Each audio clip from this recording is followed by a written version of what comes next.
ఆత్మాభిమానం గల అమ్మాయి ఇల్లు విడిచి వెళ్ళిపోవడానికి ఒక్క నిమిషం పట్టలేదు. కానీ ఇన్నాళ్ళైనా దాన్ని వెతికి తీసుకురావడానికి నీకు కుదరలేదురా. నన్నేం చేయమంటావమ్మా? నా ప్రయత్నం నేను చేస్తూనే ఉన్నా కదా. రేపు మాపో ఎక్కడో చోట కనిపిస్తుంది, కాళ్ళు చేతులు కట్టి నీ కాళ్ళ పడేస్తాను. సరే నోర్మై సార్. ఎవడాయన పొద్దునే అసలు తిట్లు తింటే ఎక్కడ?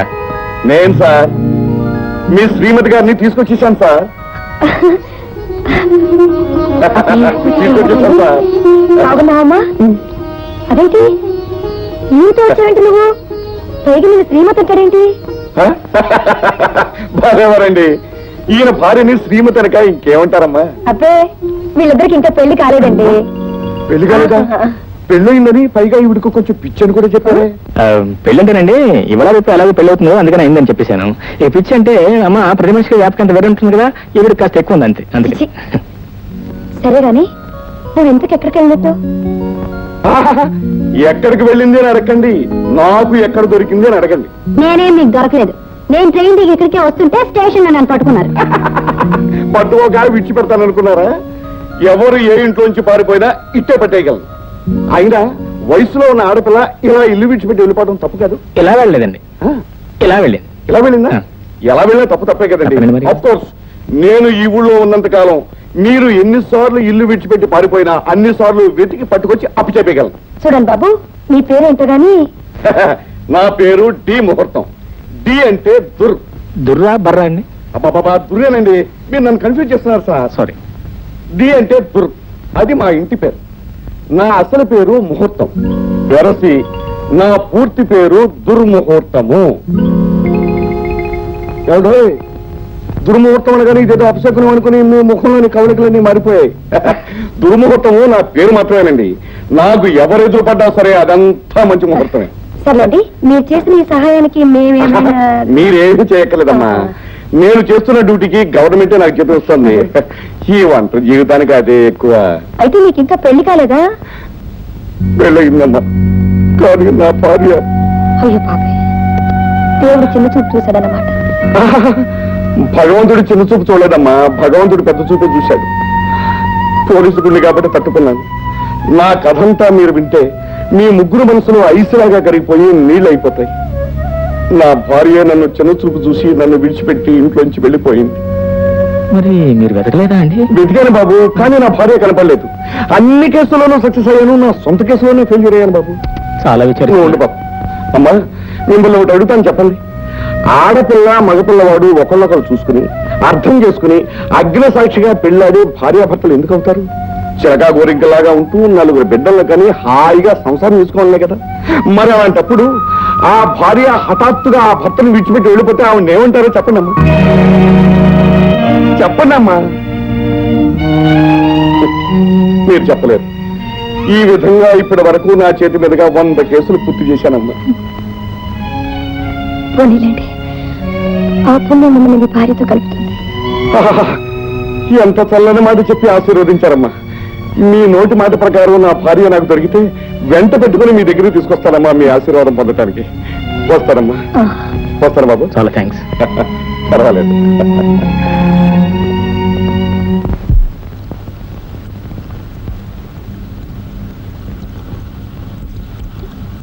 కాఫీ. సారీ రాధ, ఆ రోజు అనుకోకుండా క్లబ్లో నీ మీద ఆవేశపడినందుకు చాలా బాధపడుతున్నా. మనలో మనకి సారీ ఎందుకులే బావా? బావా ఇదేంటి? ఏమిటి కొత్త మలుపు? మలుపు కొత్తది అయినా వరస పాతదిలే బావా. మళ్ళీ బాగుంటుంది. బావని బావా అనకుండా పాల్కోవాటారా? ఇదిగో మీ అందరు నాకేమవుతారు? అత్తగారు అవుతారు. ఆ లెక్క మీరేమవుతారు? అవును, నా తెలియగలుగుతాను. నీకేమైనా బావ పిచ్చి పట్టిందా? ఏదో ఆపద్ధర్మం కొద్దీ నా ప్రియురాలుగా నటించమంటే పర్మనెంట్ గా సెటిల్ అయిపోతామేంటి?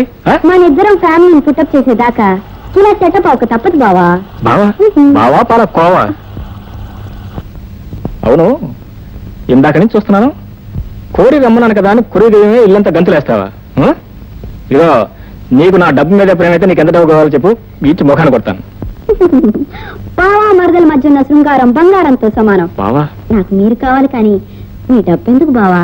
మళ్ళీ బావాగేమన్నామంటే గోబ గుయ్యమంటది, పళ్ళు రాలిపోతాయి, పళ్ళు కట్టించుకోవాల్సి వస్తుంది. ఎందుకు రాలాలి? ఎందుకు రాలకూడదు? ఏంటి మీ నాన్నగారు నాకు మావ అయినప్పుడు మీరేమవుతారు? ఎత్తుకు వేస్తే 2 అవుతారు. ఆ. ఇందాకేమో మా అమ్మ సైడ్ నుంచి ఓర్స్ కలిపావు, ఇప్పుడేమో మా నాన్నగారి సైడ్ నుంచి ఓర్స్ కలుపుతున్నావు. ఏంటి నాటకం? నేను నాటకాలు ఆడటం లేదు, సినిమాలు డైరెక్ట్ చేయట్లేదు. డైరెక్ట్ అయిపోయేది ప్రొడ్యూసర్గా. నన్ను పెంచి పెద్ద చేసింది మీ నాన్నగారు అన్నమాట అక్షరాలు నిజం. ఏం కోతలండి, బ్రహ్మాండమైన కోతలు. కన్న బిడ్డను నన్ను పెంచి పెద్ద చేయలేకపోయినా ఆ పెద్ద మనిషి ఈవిడ గారిని పెంచి పెద్ద చేశాట. ఇక నువ్వు చెప్పే పిచ్చి మాటలు నమ్మడం నేనే వెరివాణి కదా కూడదాను. నాన్నగారు ఏమయ్యారమ్మా అని ఎప్పుడైనా మీ అమ్మగారిని అడిగారా? ఒకసారి కదా 100 సార్లు అడిగాను. ఏం చెప్పారు? ఏం చెప్తుంది? ఆవిడ గారి మీద ఆయన అలిగి ఆ ఇంట్లోంచి బయటికి వెళ్ళిపోయాడు అంతే. అంటే కొంతవరకు నిజం చెప్పారనమాట. సరే, మిగిలిన నేను చెప్తాను వినండి. చెప్పు. మిమ్మల్ని కన్న మీ నాన్నగారే నన్ను పెంచి పెద్ద చేశారు. నన్ను మీ గర్ల్ ఫ్రెండ్ గా నాటకం ఆడమని అడిగిన రోజున మా మామగారి పోలిక నేను మిమ్మల్ని చూసి మీ ఇంటికి వచ్చాను. అత్తయ్య గారి మీద తాళి పుట్టింది. మామగారు ఎక్కడున్నారు అత్తయ్య అని అడిగినప్పుడు ఆవిడ పొందిన కలవరం చూశాక నా అనుమానం బలపడింది. ఇంటికి వెళ్ళి మా ఆయన అడిగి నిజాలు తెలుసుకున్నాను. నేను చెప్పిన దాంట్లో నిజమే ఉందో అబద్ధమే ఉందో తెలుసుకోవాలనుకుంటే నాతో పాటు మీరు మా ఇంటికి రండి.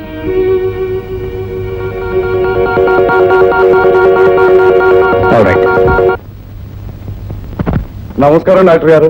ఓహో, దుర్ముహూర్తం గారా? డి ముహూర్తం.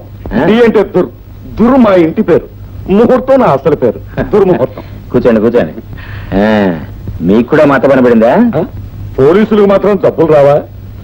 ఏంటి మీ కంప్లైంట్? ఏమీ లేదండి. నేను రాత్రిపూట ఎక్కడ పడుకుంటానండి? మంచం మీద. అవును కదా. మరి తెల్లారి లేచేసరికి ఎక్కడ ఉండాలండి? మంచం మీదే. అవును కదా. అది ఏమిటోనండి, తెల్లారి లేచి చూసుకునేసరికి నేల మీద ఉంటున్నానండి. అంటే మీరు చంటి పిల్లల మంచం నుంచి కింద పడుతున్నారన్నమాట.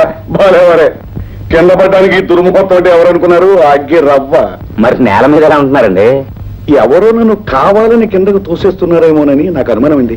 ఓహో, అంటే గాలి ధూళి దెయ్యం అని మీ అనుమానమా? అయితే అయి ఉండొచ్చు. అయితే మీరు నా డిపార్ట్మెంట్ కాదు, మా ఆవిడ డిపార్ట్మెంట్. ఆవిడ భూత వైద్యం, భానుమతి, చేతబడి వీటిలో స్పెషలిస్ట్. అక్కడికి వెళ్ళి తాయితీ కట్టించుకోండి వెళ్ళండి. అలాగే. రారా. నమస్కారం డాక్టర్ గారు. ఎలా ఉంది జ్వరం? మాత్రలు సరిగ్గా వాడుతున్నాను సార్. నాలుగు చూపించు. అబ్బా, ఆ జరదాకెళ్ళి ఎందుకయ్యా నీ జ్వరాన్ని తోడు. మీరు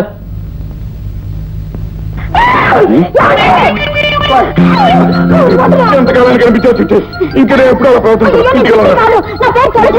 ప్రవర్తించాలని పేరు మార్చుకున్నంత మాత్రాన తెల్లాన్ని గుర్తుపట్టలేనంత గుడ్డు అని అనుకున్నావు చిట్టి.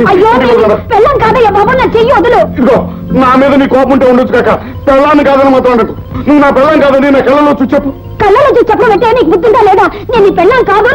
నా పెళ్ళని చిట్టి, నా పెళ్ళని చిట్టి. అది నా పిల్ల, పైగా నీ పిల్ల అంటావా? She my own wife. తెలిసిదా?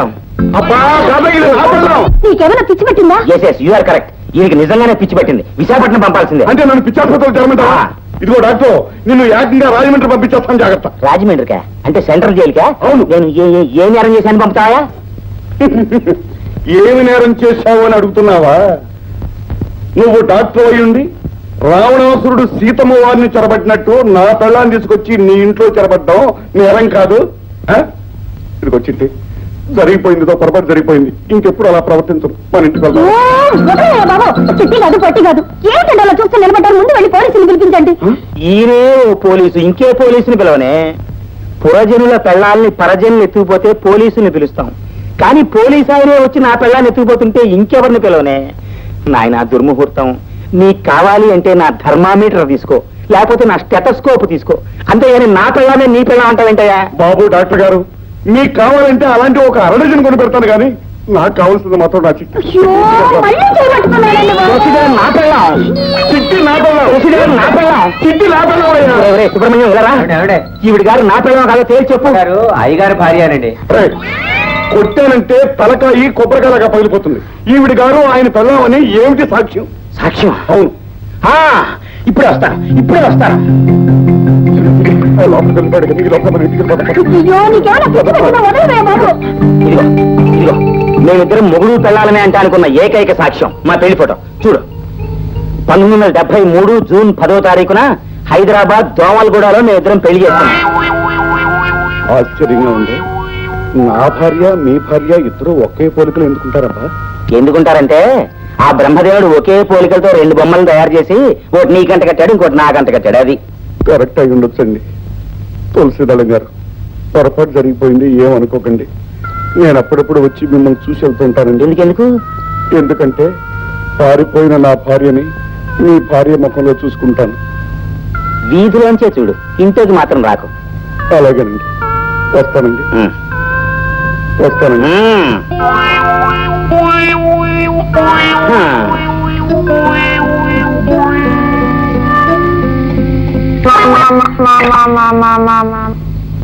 రండి, ఇదే మా ఇల్లు. ఏంటి తలవేసం ఏంటి? మా ఎక్కడికి వెళ్ళారు? బాబాయ్, మా ఎక్కడికి వెళ్ళారు మీకు తెలుసా? వచ్చావా అమ్మా? నిన్నెత్తుకుంటూనే మీ మావయ్య పట్నం వెళ్ళాడమ్మా. ఈ అబ్బాయి ఎవరు?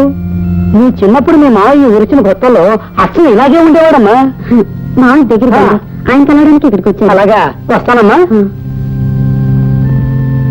చూసావు రాధ, ఎంతకాలానికైనా మా నాన్నగారిని కలుసుకోగలుగుతున్నా అని ఎంతో ఆనందంతో వచ్చాను. కానీ అది ఇప్పుడు సాధ్యపడలేదు. బహుశా మేము కలుసుకోవడం ఆ భగవంతుడికి ఇష్టం లేదేమో. ఇష్టం లేకపోతే మిమ్మల్ని నన్ను ఎందుకు కలుపుతాడు? మన ఇద్దరం కలవడం, విడిపోయిన మీ అమ్మా నాన్నని కలపడానికే నేను. నన్ను వెతుకుంటూ మామయ్య పట్నం వెళ్ళారని బాబాయ్ చెప్పారు కదా. పదండి, మనం అక్కడికి వెళ్దాం.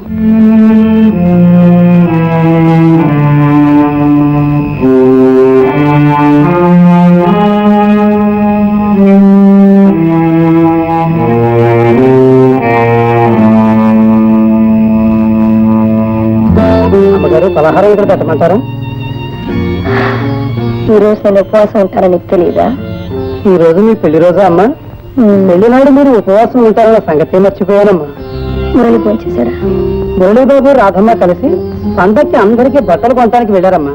వాళ్ళు రావడానికి చాలా ఆలస్యం అవుతుందని మరీ మరీ చెప్పారమ్మా. నువ్వు వెళ్ళు.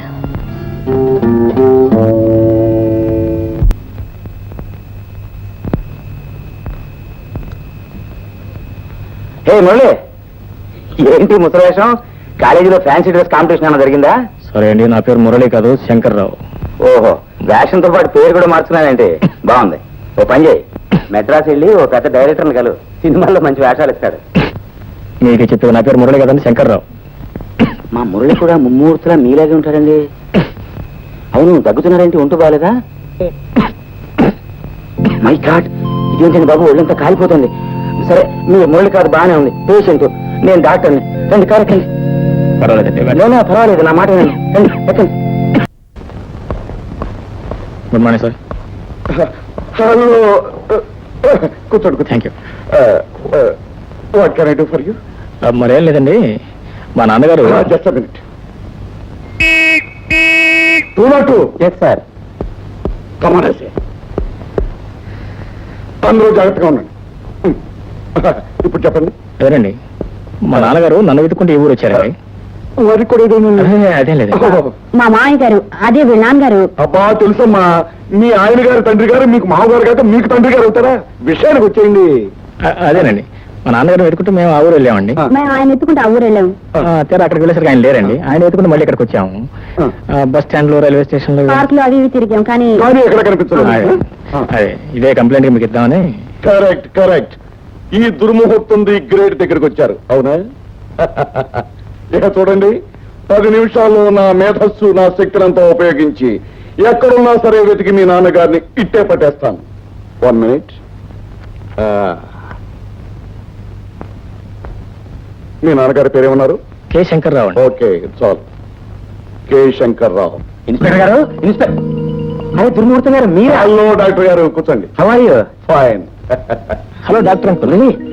ఇదేంటి మీరు ఇద్దరు ఇక్కడ? ఒక్క నిమిషం, తర్వాత మాట్లాడతాను. అవును, మీ ఇన్స్పెక్టర్ గారు ఎక్కడ?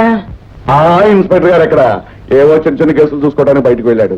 పెద్ద పెద్ద కేసులన్నీ నా నెత్తి మీద పడేస్తాడు. అవన్నీ నేను చూసుకోలేక చచ్చిపోతున్నాను. సరే అంకుల్, మీకు ఇన్స్పెక్టర్ పని ఏంటి? ఏం లేదు మురళి, సరిగ్గా నీలాగే ఉన్నాడు ముసలాయన. నాకు రోడ్డు మీద కనిపించాడు. పాపం ఆయనకి ఊళ్ళో నాన్న వాళ్ళు ఎవరు లేరట. ఆరోగ్యం కూడా బాగోలేదు.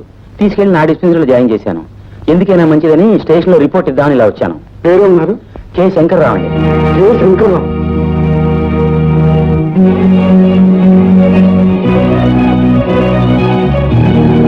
ఆయనే నేను చెప్పింది, శంకర్రావు.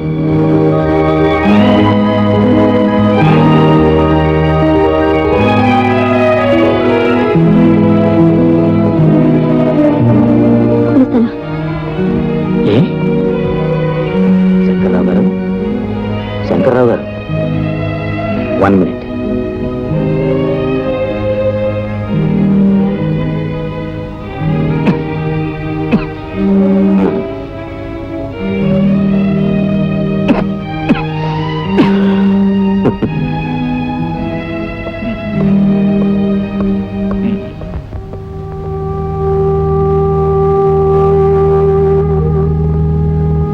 సామాజికుడైన కొడుకు, శ్రీమంతురాలైన భార్య ఉండి కూడా ఎవరు లేని ఏకాకిలా ఆసుపత్రిలో చేరాల్సిన దుస్థితి పట్టింది మావయ్యకి. రాధ, జరిగిన విషాదం అంతా నీ ద్వారా విన్న తర్వాత కూడా మా అమ్మ నాన్నని కలపలేకపోతే నా జన్మ సార్థకత ఉండదు. అందుకే ఎలాగైనా మా అమ్మని హాస్పిటల్ రప్పించాలి. వచ్చిన తర్వాత వాళ్ళిద్దరిని ఇక్కడే కలపాలి. ఎలాగనేది మన ఇద్దరం ఇంటికి వెళ్ళి జాగ్రత్తగా ఆలోచిద్దాం. ఓకే, రా వెళదాం.